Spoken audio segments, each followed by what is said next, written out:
School of ম্যাথের এই পর্বে তোমাদের স্বাগতম। আশা করি তোমরা সবাই ভালো আছো। এবার তোমাদের জন্য আলোচনা করব অনুশীলনী 2.2 এর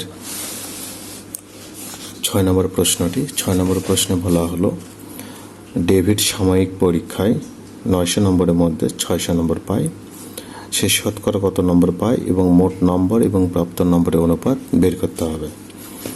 তো আসলে এখানে আমরা যদি হিসাবটা করি 6 নম্বর প্রশ্নে, যেহেতু শতকরাই নম্বর বের করতে বললো, আমরা লিখতে পারি যে 900 নম্বরের মধ্যে পায় এত নম্বরের মধ্যে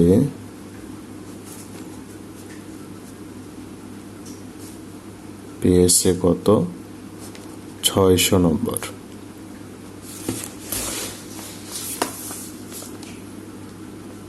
এটা আমরা লিখতে পারি। তো 1 নম্বরের মধ্যে কত পেয়েছে, যেহেতু শতকরা তাহলে 100 নম্বরের মধ্যে কত পেয়েছে।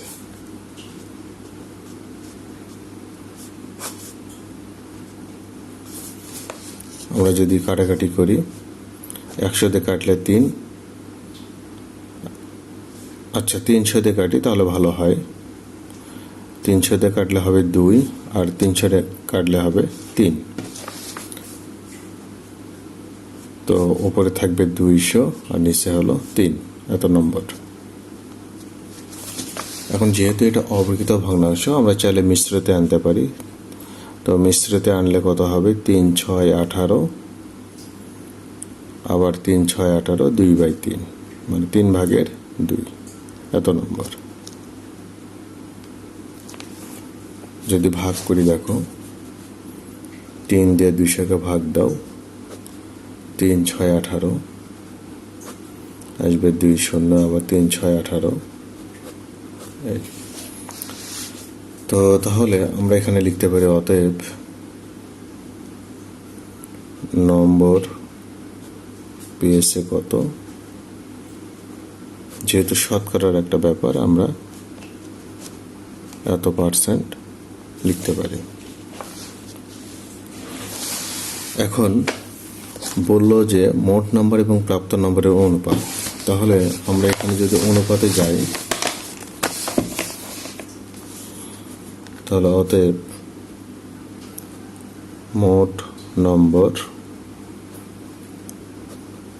অনুপাত প্রাপ্ত নম্বর,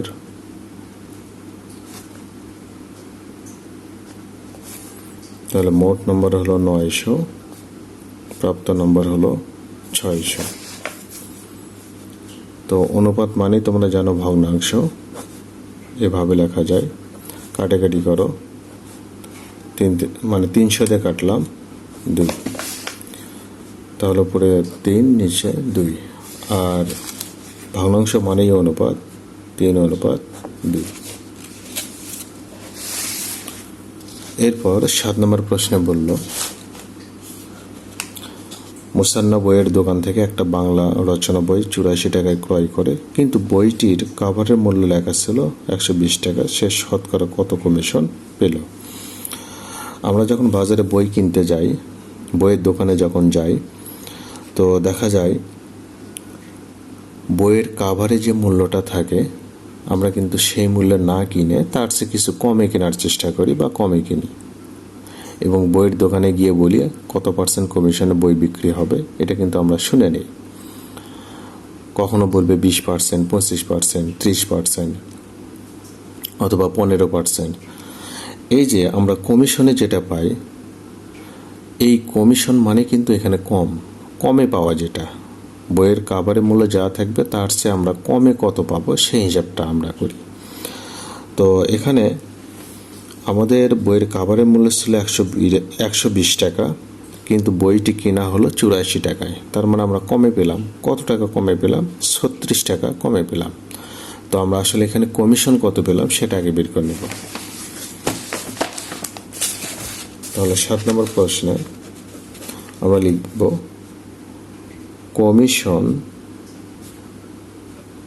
কমিশন পেল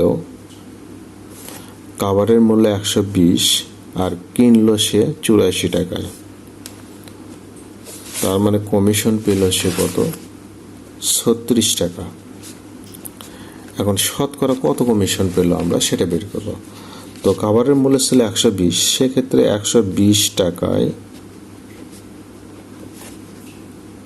কমিশন পেল 36 টাকা। 1 টাকায় কমিশন কত পাবে? কম মানে ভাগ,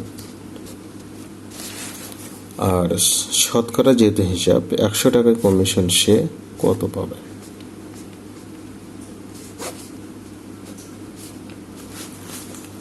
এখন আমরা যদি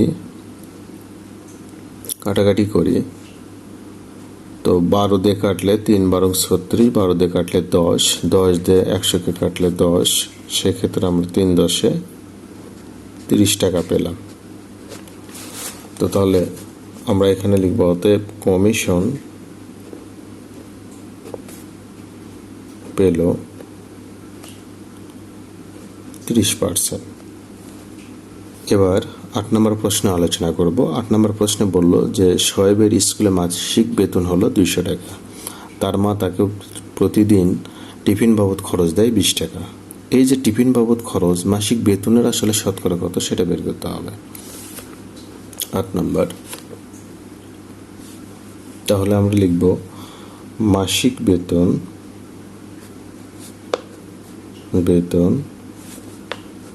200 টাকা হলে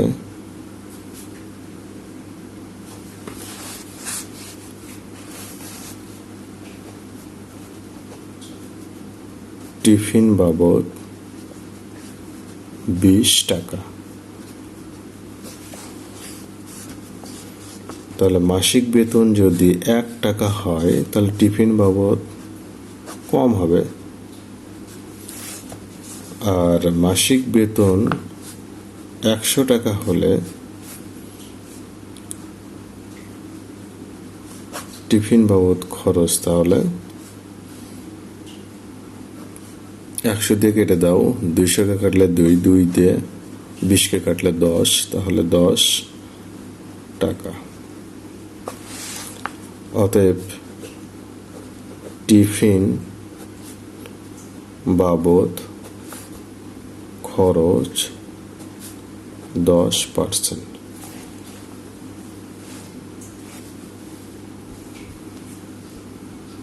এবার 9 নম্বর প্রশ্নে বলল যে একটি শ্রেণীতে 200 জন শিক্ষার্থীর মধ্যে 5% অনুপস্থিত, কতজন শিক্ষার্থী উপস্থিত ছিল সেটা বের করতে হবে। তাহলে এখানে মোট শিক্ষার্থী কত আমরা সেটা আগে লিখব। 9 নম্বর প্রশ্নে মোট শিক্ষার্থী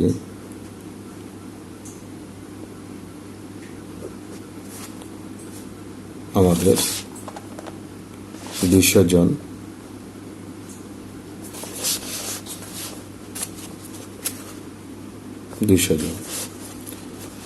এখন এর ভিতর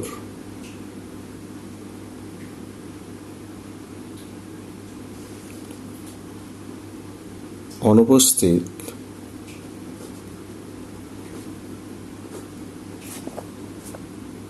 যেহেতু 5% অনুপস্থিত, তাহলে 200 এর আমরা 5% লিখতে পারি। তার মানে 200 এর 5/100 এতজন। তাহলে আমরা 10 জন পেলাম অনুপস্থিত। তাহলে উপস্থিত কত? অতএব উপস্থিত, তাহলে 200 থেকে 10 জন বাদ দাও, তাহলে 190 জন। এটা হলো অনুপস্থিত। তাহলে উপস্থিত পেলাম 190 জন। 10 নম্বরে বলা হলো জাহেদ 10% কমিশনে একটা বই কেনে, দোকানিকে সে 180 টাকা দেয়, তাহলে বইটির প্রকৃত মূল্য কত? প্রকৃত মূল্য মানে কি কাভারের মূল্য কত ছিল সেটা বের করতে হবে।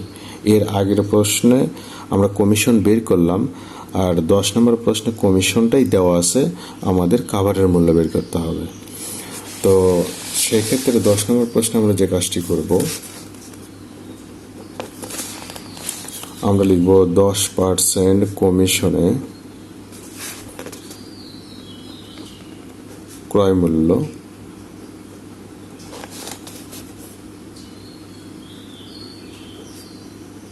তাহলে 100 থেকে আমরা 10 বাদ দেব,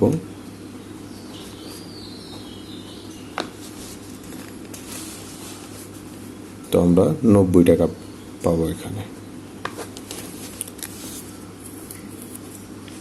ক্রয় মূল্য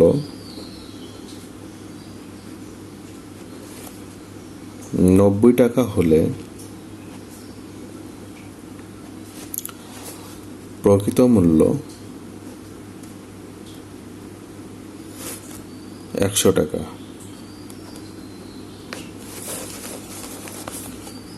ক্রয় মূল্য যদি 1 টাকা হয় আর ক্রয় মূল্য যদি 180 টাকা হয়,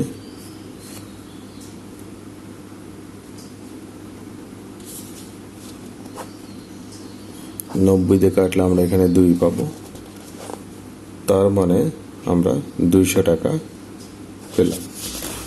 তাহলে আমাদের প্রকৃত মূল্য